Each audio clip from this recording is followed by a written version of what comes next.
Welcome friends back to the channel, and today's video is going to be a little bit different than normal. It's simply just a moment to stop, reflect and appreciate the milestone of hitting 20,000 subscribers. It's not something that I ever thought would be possible. In fact, this isn't my first rodeo on YouTube. There may be some OGs from back in 2015 when I started YouTube for the very first time. I picked up a vlogging camera and basically just filmed my workouts and some traveling around the world as I got ready for a bodybuilding show, with a little bit of kind of content for educational purposes sprinkled in there. But it was really just turn the camera on and say whatever comes out. Nothing like what I've been doing over the last year or so. But I have really enjoyed the last 11 months or so, where I've taken that more complex nutrition and training science and translated that into practical applications, because I was exactly where you were. We may not have been the same age, you may be younger, you may be older, but I remember when I first started getting into health and fitness back in, I don't even know when it was, but a long time ago, longer than I can remember. But when I first got into it, I used to watch a little bit of YouTube, I looked on Facebook, I read forums, and I never really knew what was fact or fiction, what was just all marketing BS, and what was actually genuinely helpful. And I spent so much time and so much money, or relative money at the time when I basically had no money, implementing things that I thought were going to be helpful, but were ultimately just wasting my resources. So that's exactly what this channel is for, is to help you find practical, science-based evidence so that you can progress closer towards your goals. And I just want to say thank you to everybody who's come along on the journey, whether you're here from day one or you've joined only last week. With that said, let's get into the Q&A, and hopefully if we do hit the 40,000, 50,000, whatever it may be, we'll do another Q&A in the future. So Ashen Cream asks, natural organic supplements for anti-inflammation that you trust. So the thing is, I don't take or trust really any supplements for inflammation. Inflammation can be chronic or it can be acute, and acute inflammation, as most people know, is like when you injure your hand or bang your head or something like that, right? You'll get some swelling. Chronic can be caused from disease, it can be caused from being obese or overweight. So really you want to focus on your lifestyle to get that inflammation down first, rather than thinking about supplements, because they're not really going to do a whole lot. There's not a whole lot of evidence behind that. With that said, curcumin, which is an extract from turmeric, does seem to have the most evidence behind it. Perhaps fish oils again, or omega-3 specifically. But if you want to reduce inflammation in your life, chronic inflammation specifically, focus on a low inflammatory index diet. So that means a more Mediterranean style diet, less processed food, less sugars, less saturated fats, higher in things like fish, higher in things like polyphenols, phytonutrients which come from plants, and that's pretty much it. So I don't really have any more thoughts other than that. Landinho03 asks, do the health benefits of dietary fiber also apply to fiber from protein bars? So in short, yes, but I would not be relying solely on protein bars from my source of protein, or what I meant to say, my source of fiber, because it's only one specific type of fiber, and there's a range of different types of fibers which will have different effects on the body. Broadly speaking, you have soluble and insoluble fiber, but I wouldn't be stressing too much about like trying to track those. What I would say is just go for a wide variety of fruits and vegetables and whole grains, so that you get the wide variety of different types of fibers such as inulin, psyllium, beta-glucagon, etc. But in short, fiber from protein bars can be beneficial. You just don't want to have too much of it, because sometimes they put in specific types of fiber that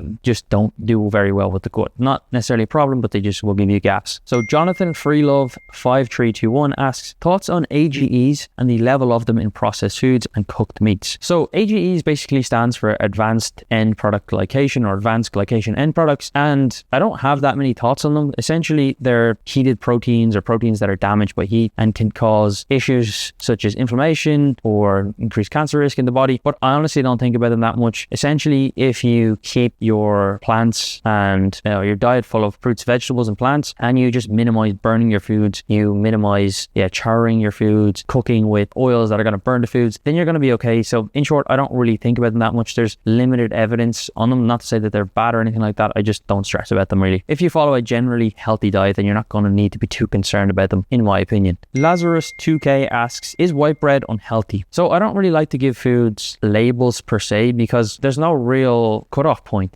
We could say deep fried donuts are unhealthy, and you could say like an apple is healthy, but like what about things like cheese? Like, is cottage cheese healthy? Maybe the low fat is, maybe the high fat's not, depending on who you ask. So there's no real definition of what an unhealthy food is, but rather an unhealthy dietary pattern. So for example, if you had a really high quality diet, but yet you ate 2 slices of white bread every second day, is that going to make any difference to your health? Absolutely not. And then if you had a really poor diet full of donuts and pizza and stuff, and then you have some white bread, is the white bread itself going to make a difference? Probably not, but the overall quality of the diet will make a difference. So I think, sure, you want to be trying to get whole whole grain, minimally processed foods as much as possible. But in certain situations, or maybe just for preference, you might want to have white bread. So I personally I don't consider it unhealthy, but I don't necessarily consider any foods unhealthy. It's more the dietary pattern. Is it a healthy dietary pattern or an unhealthy dietary pattern? And that's exactly the way that we would look at things in research. You don't look at specific foods per se, but you look at dietary patterns. The Zeus is here. One asks, congrats. Thank you. A question on carb loading in the context of endurance sports. Example, running, cycling, etc. You see a lot of people carbing up sometimes a few days before an event. Is there any science to this, or is it just a scam? No, there is definitely science to this, and this is actually what I did my master's in, or at least an area that I looked at a lot, because I did a master's in performance nutrition specifically. And yeah, carbing up can basically increase your glycogen stores, or the carbohydrates within your muscle, higher than what they're usually going to be at. And you'll do this maybe 2 to 3 days depending on the event before you actually do the event. So for example, if you're going to do like a marathon, it might be like 3 days before. You know, you can make some calculations, but on a simple rule of thumb, you'll double your carbohydrates specifically for those days before the event. Maybe the day right before the event, you'll taper it off a little bit just to help with some sort of stomach issues if that is going to be a problem, because you know, you don't want to be like crapping yourself when you're running. Where there is a scam, or it's not really a scam, but misconception that a lot of people still do, is they massively reduce their carbohydrates in advance of that peaking period, or in advance of that super compensation period or loading period, because they think that will like make your muscles more sensitive to taking more carbohydrates up. But that isn't true. So just eating on your normal carbohydrate diet, and then depending on the event that you're doing, how long it's going to be and what day, etc., then you'll do maybe 3 to 5 days, or maybe less depending on the event, of double the amount of carbohydrates that you would normally consume. So user XV6VU, okay, it's just a made up username, which I actually think is a client of mine because it can see his photo. Congrats, Adam. Appreciate it. Is mushroom coffee really worth it? Irish company OYL have some big claims listed on their site. Lab tested, award-winning coffee, organic lion's mane, cordyceps militarius, and reishi mushrooms. Personally, I've never taken mushroom coffee. I mean, there's different types of mushrooms. I like to eat mushrooms. I've never taken magic mushrooms, but yet you have, you know, this mushroom coffee, and typically they'll say that it helps with cognition. Most of the research is done on lion's mane, and from what I've read, it seems to be kind of mixed. Some people like the taste of it, but I mean, that's not necessarily cognitive benefit, but the evidence seems to be mixed. So I would really be wary of like crazy claims. I don't know what this company specifically says, but I don't think there's any harm to taking it either, but it's not something that I would personally take. And I do think the evidence at the moment is quite mixed for mushroom coffee, or like mushrooms in terms of its effects on cognition. And that's really the area where mushrooms seem to shine, or at least the companies say they seem to shine. Guy Monty asks, what's your take on Ketone IQ? I've seen several running YouTubers pushing them as a sponsor. Snake oil or not? So ketones are basically a energy source that your body produces when your carbohydrates are really low, when you're in a state of ketosis. Now your brain still uses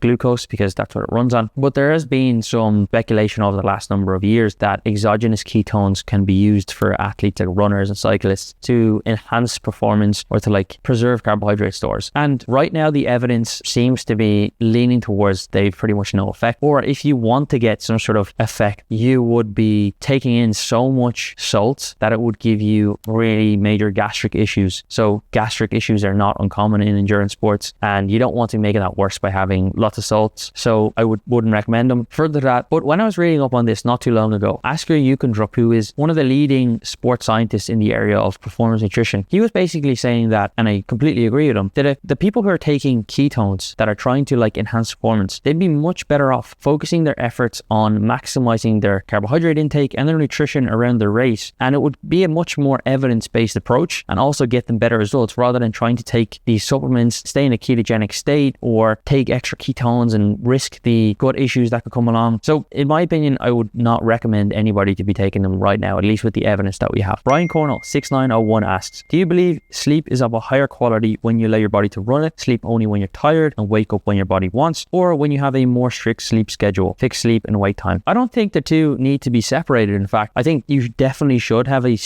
fixed sleep and wake time, even on the weekends. Basically, our sleep and wake cycle, or our circadian rhythm, as it's more scientifically known, it does better, and everything in our body does better. Insulin sensitivity, etc., energy levels, they do better when we have a fixed sleep and wake time, even at the weekends. So often people wake up later the weekends, they go to bed later. It's called social jet lag. It's not ideal. I know some people do it. Sometimes I do it, but it's not ideal. And if you stay in that regular time of going to sleep and getting up at the same time, you're actually going to find that your body does get sleepy at the same time. So if you're finding that that you can't sleep at certain times or your sleep is all over the place, start with trying to go to bed at the same time and get up at the same time every single day. My friend Dr. Greg Potter, who's an expert on sleep and has done his PhD in that area, he basically says that if you're not tired, then you should leave the bedroom. You don't want to be associating the bedroom with anything other than sleep or sex. And if you can't sleep, get out of the bedroom, go downstairs, read a book under very dim light, something that's non-fiction so you're not stimulating your brain, and then go to bed again when you're sleepy. And if you still can't fall asleep after that, then I'd look into other things. To answer the question, I think you should be going to bed at a fixed time, and then your body will naturally be getting sleepy and waking up at the same time as well. XYKEL, boom, congrats on reaching 20k. Please distinguish fact from fiction about intermittent and prolonged fast. First of all, thank you very much for the congratulations. Now, when it comes to fasting, there's so much fiction about fasting and longevity or autophagy, which is basically cell rejuvenation. The fact is that fasting is not really any better for anything really other than just eating normally. The fiction is, or at least we don't have evidence, so it's hard to say it's fiction, but there's no human evidence to say that fasting independent of a calorie deficit increases autophagy or like cell rejuvenation or anything like that. Even the research that are in rhesus monkeys, it's very, I won't say shady, but it's not well designed. It's not at the level where we can say, okay, oh my God, this fasting allows us to increase autophagy and, improve regeneration and live longer. We're just not at that point. The thing with fasting is though, let's say you fast 1 day per week. If you eat normally, then fast 1 day per week. Essentially what you've done is reduce your calories for the whole week. You could also do that by reducing your calories every single day. And when we look at markers of inflammation and changes in things like C-reactive protein, interleukin 6, etc., cardiovascular disease markers, we don't see any improvement from fasting compared to another diet which is calorie controlled that doesn't contain fasting. So fasting is fine if you want to do it, and if it helps you reduce your calories, and I've had clients where they've actually fasted like either intermittent fasting, which I've actually done myself, or fasting like 1 day per week, and it helps them maintain a weekly calorie deficit, and they find that easier than doing like a 500 calorie deficit per day, and then it leads to weight loss or fat loss. Then you will get improved health from that, but it's from the actual weight loss, not from the fasting itself. So that's pretty much where we stand in fact from fiction on fasting. Of course, you'll have like various podcasts and people saying like how it's great for autophagy and like living longer and all this, but it's simply just logical leaps right now. Blood, Sweat and Tears 1000 asks, when it comes to the fitness industry, what are some lessons you feel that people have to learn the hard way? This is a really good question, and I could probably make a whole series on it itself. I think I have two main ones. So the first one is that what you think is on the other side of that physique probably isn't there. So what I mean by that is, I've experienced this myself, but also with so many clients, is that they think that they will be more confident, they will be happier, life will be way better once they just get to that body that they've always wanted, because they're so unhappy with their current physique. And that ultimately just isn't true. The scientific term for that is called body image, like how we perceive our body and the,